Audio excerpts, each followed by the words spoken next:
Hello friends, आज के new blog में आपका स्वागत है। कपिलेश्वर महादेव बाबा की पूजा पार्ट 2 ब्लॉग्स। और यहाँ पे देख सकते हैं कि मेरी बहन लोग मंदिर के अंदर घुस चुकी है और पूजा करके निकल चुकी है, लेकिन मैं यहाँ पे खड़ी हूँ। मुझे सीट ही नहीं मिल पा रहा जो मैं आगे जाके पूजा कर पाऊँ।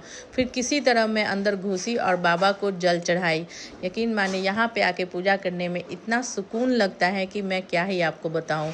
मैं बहुत कम आके यहाँ पूजा कर पाती हूँ और मेरा आज जन्मदिन था, इसलिए मेरा बहुत मन था कि मैं बाबा की मन से पूजा कर पाऊँ, लेकिन मैं बाबा को तो छू ही नहीं पाई। इतने लोग हैं जो पकड़ने का नाम लेते तो हटने का नाम ही नहीं ले लगे। फिर किसी तरह मैं दोबारा घुसी और उनको माला चढ़ाया और बाबा को छुई और श्रद्धा से उनकी पूजा की। और बाबा की पूजा करने के बाद ठीक बाबा के मंदिर के सामने एक माता रानी का मंदिर है, यानी माता पार्वती की मंदिर है, जहाँ पे पूजा करना सभी श्रद्धालु के लिए अनिवार्य है, क्योंकि सब लोग जानते हैं कि शिव अर्धांगिनी है वो, और बिना अर्धांगिनी का कोई भी पूजा सफल नहीं होती है किसी भी भगवान की।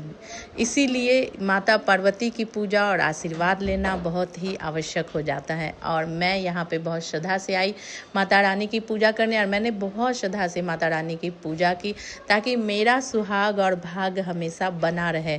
जैसे शिव पार्वती की जोड़ी हमेशा बनी रहे, वैसे ही मेरे पति के साथ मेरी जोड़ी हमेशा बनी रहे।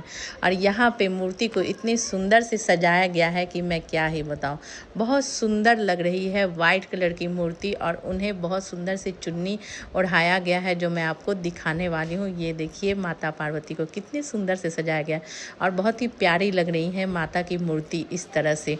और उसके बाद हम सारी बहनें निकल चुके खाने की तलाश में, क्योंकि भूख काफ़ी लग गई थी।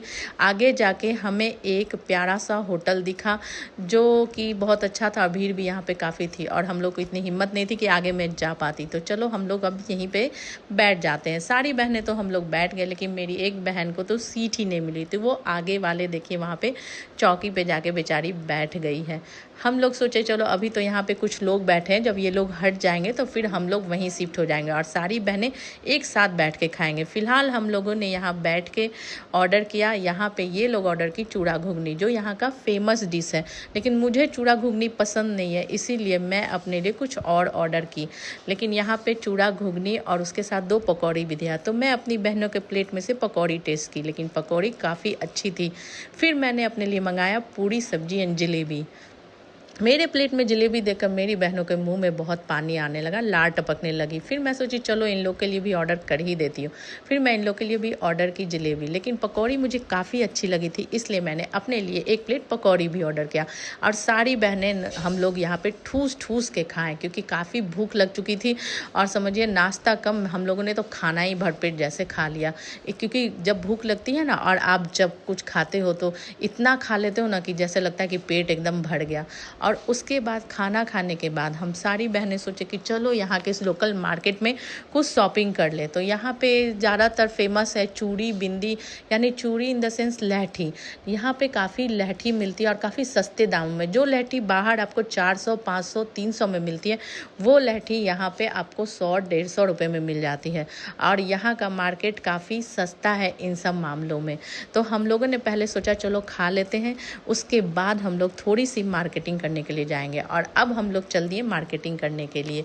और यहाँ पे देखें ये पूरा मार्केट है, और जस्ट मार्केट के सामने मंदिर के पीछे एक बहुत बड़ी नदी है जो बहुत ही सुंदर लगती है। यहाँ पे फ़ोटो हम लोगों ने बहुत सारा क्लिक करवाया। और यहाँ पे मेरी बहन लोग मार्केटिंग कर रही थी और कुछ कर भी चुकी थी, और मैं तो ब्लॉग बनाने में ही बिजी थी। और सब कुछ करने के बाद हम लोग फिर घर के लिए चले, और हम लोग ने सब मिल के एक हवा हवाई लिए। आराम से सब लोग बैठ के हवा हवाई में घर की ओर चल दिए। इतने दिनों के बाद अपनी बहनों लोगों के साथ मस्ती करने में मुझे काफ़ी मज़ा आया। बहुत दिनों के बाद मैं अपने मायके में इतनी मस्ती कर पाई और मुझे बहुत अच्छा लगा। नेक्स्ट ईयर जब भी मैं आऊँगी, या कभी भी एक साल से पहले भी अगर मैं आ गई, तो मैं इसी तरह बहुत सारा ब्लॉग्स आप लोग को दिखाऊंगी। तब तक मेरे ब्लॉग के